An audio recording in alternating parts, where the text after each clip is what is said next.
Pinaki music present.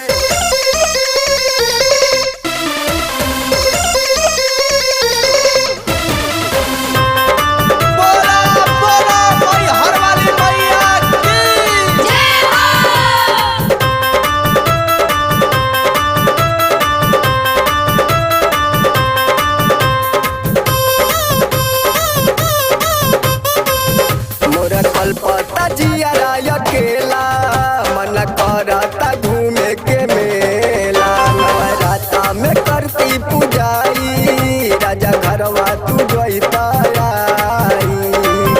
काला सा सजा के अपन मन में रखिला आजा घरे मोर पिया मन पूजनवा करेला आजा घरे मोर पिया मन पूजनवा करेला।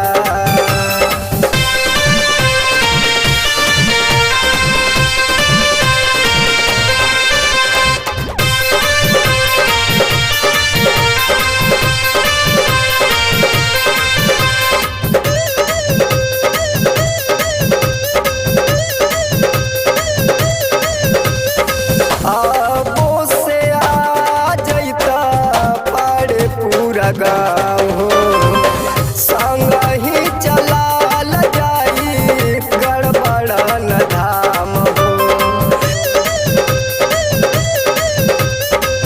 अबो से आ जैता पाड़े पूरा गाँव हो संग ही चलाल जाई गड़बड़न धाम हो। शीतला माई के हम सपनवा देखिला आजा घरे मोर